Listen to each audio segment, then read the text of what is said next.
Alhamdulillah. Alhamdulillahilladzi arsala rasulahu bil huda wa dinil haqq liyudhhirahu 'alal dini kullihi wa kafaa billahi shahida. Asyhadu an la ilaha illallah wahdahu la syarika lah wa asyhadu anna Muhammadan 'abduhu wa rasuluh. Allahumma salli wa sallim wa barik ala sayyidina Muhammad wa ala alihi wa ashabihi Allah. Amma ba'd, fa ya ibadallah, usikum wa iyaya bitaqwallah, faqad fazal muttaqun. فقال الله تعالى في كتابه الكريم: أعوذ بالله من الشيطان الرجيم بسم الله الرحمن الرحيم تبارك الذي بيده الملك وهو على كل شيء قدير الذي خلق الموت والحياة ليبلوكم أيكم أحسن عملا. وقال الله أيضا: أعوذ بالله من الشيطان الرجيم لقد خلقنا الإنسان في أحسن تقويم ثم رددناه أسفل سافلين إلا الذين آمنوا وعملوا الصالحات فلهم أجر غير ممنون. معاشر المسلمين wa zumratal mu'minin rahimakumullah. Mari dalam waktu yang teramat singkat ini, pada Jumat hari ini yang bertepatan dengan tanggal 18 Sya'ban 1445 Hijriah, di tanggal 1 Maret ini, berarti kalau Ahad depan tanggal 29 Sya'ban, jika tim Ru'yatul Hilal melihat tanda tanggal, maka memungkinkan kita akan sholat tarawih di hari Ahad malam Senin. Namun jika tidak terlihat, maka istiqmal 30 hari, sehingga kita mengawali siam Ramadan pada tanggal 12. Apakah yang sudah menetapkan dengan hisab memulai Ramadan tanggal 11 maupun menunggu hasil ru'yah sehingga bisa tanggal 11 maupun tanggal 12, maka Ramadan yang merupakan bulan yang agung, bulan yang penuh dengan keberkahan, tinggal 9 hari atau 10 hari. Maka menyongsong bulan Ramadan itu dihubungkan dengan Al-Quran surah Al-Mulk ayat 1 dan 2, dan Al-Quran surah At-Tin ayat 4 tadi. Saya akan mengambil topik tentang ujian menjaga kefitrahan hidup dan kehidupan kita. Ma'asyiral muslimin wa zumratal mu'minin rahimakumullah. Jikalau Allah mengawali dalam surah Al-Mulk, Tabarakalladzi biyadihil mulku wa huwa ala kulli syai'in qadir.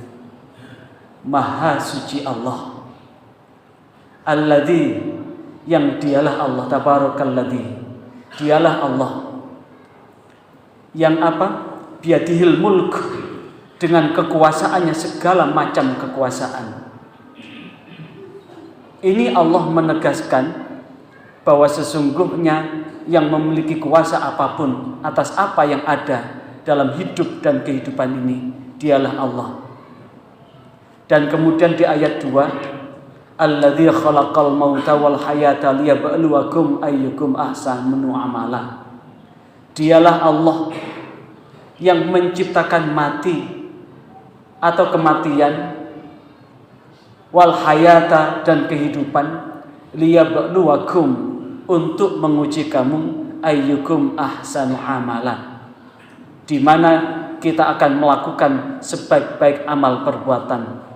Wa huwal azizul ghafur, dialah Allah yang maha agung lagi maha pengampun. Ayat ini terasa penting karena sesungguhnya kehidupan yang kita jalani, bahkan di dalam kitab tafsir Ibnu Katsir mengutip sabda Rasulullah SAW bahwa Allah memberikan kesempatan buat manusia ini 2 kali meninggal, 2 kali mati, dan 2 kali hidup. Sebelum Allah menghidupkan kita di dunia ini, sebetulnya Allah mematikan kita dulu. Kita baru diciptakan berupa ruh sejak zaman azali. Ruh baru berkumpul dengan jasad ketika janin sudah terbentuk di dalam rahim ibu kita. Pada usia 4 bulan atau 120 hari, ruh dikumpulkan dengan jasad. Ketika ruh dikumpulkan dengan jasad, itulah Allah mengawali kehidupan kita di rahim ibu kita. Sehingga janin usia 120 hari atau 4 bulan udah bisa diajak komunikasi, karena indera pendengarannya sudah berfungsi, indera perasanya sudah bisa berfungsi.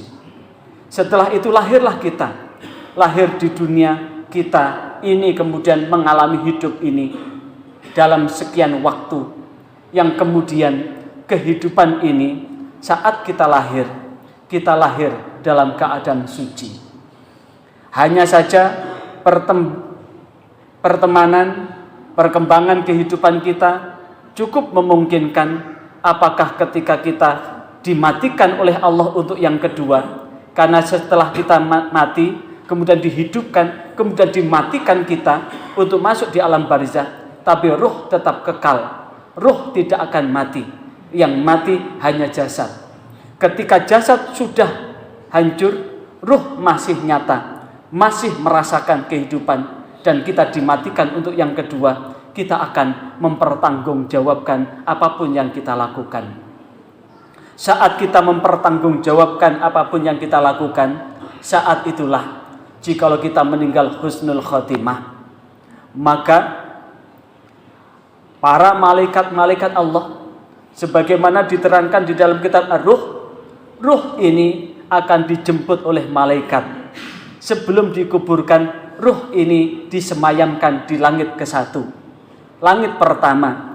Sepanjang perjalanan dari tempat dia meninggal sampai langit pertama, maka malaikat berbaris memuji karena ruh kita harum.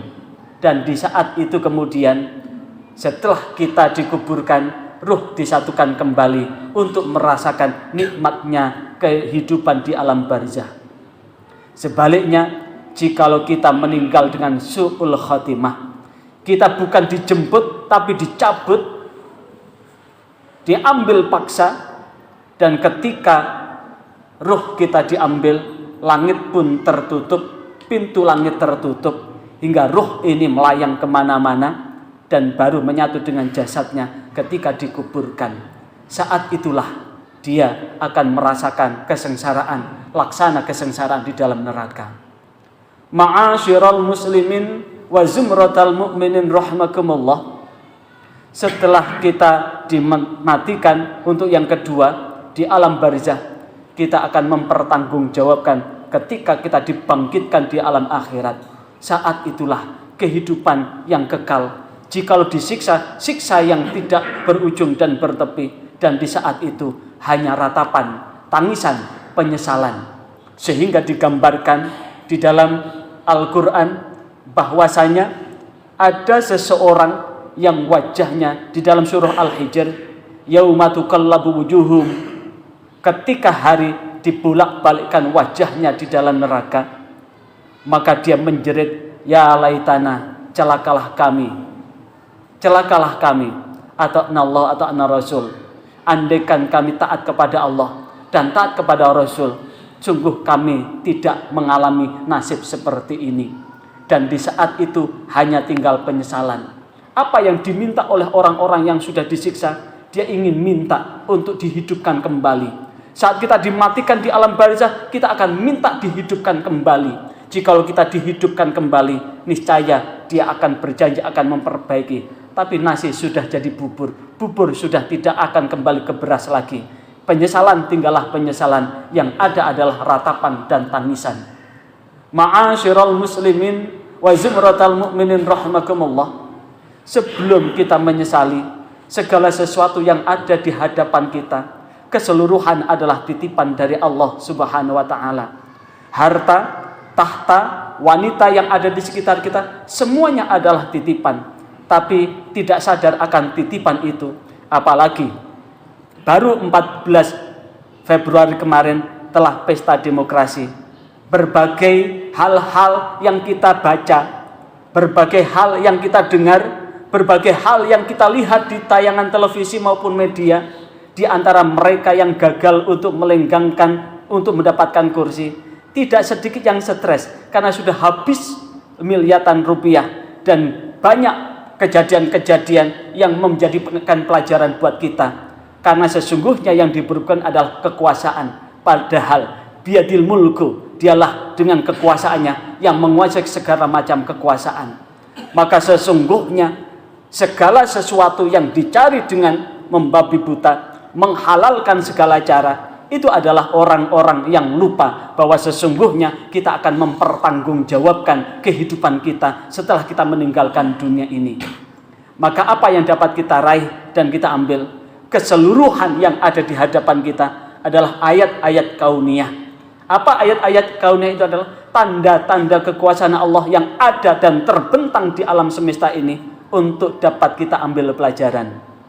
Ma'asyiral muslimin wa zumratal mu'minin rahimakumullah. Dalam ayat berikutnya Allah menegaskan, laqad khalaqnal insana fi ahsani taqwim. Sungguh telah kami ciptakan manusia fi ahsani taqwim, sebaik-baik bentuk. Sebaik-baik bentuk. Sebaik-baik bentuk itu berarti manusia diciptakan paling sempurna dibandingkan dengan makhluk Allah yang lain. Kalaupun toh Allah menciptakan jin, jin itu cantik wajahnya, tapi tidak sempurna seperti manusia, karena mungkin kakinya kaki kuda, tubuhnya tubuh kuda dan sebagainya. Ada yang tubuhnya bagus, tapi mungkin kepalanya kepala kerbau. Itu kalau kemudian kita dikuasakan portal kita untuk bisa melihat alam jin, kita akan melihat berbagai macam bentuk jin. Maka ogoh-ogoh yang ditampilkan itu adalah penampakan dari wajah-wajah jin yang nampak. Orang-orang yang dibukakan portal untuk bisa melihat makhluk yang namanya jin.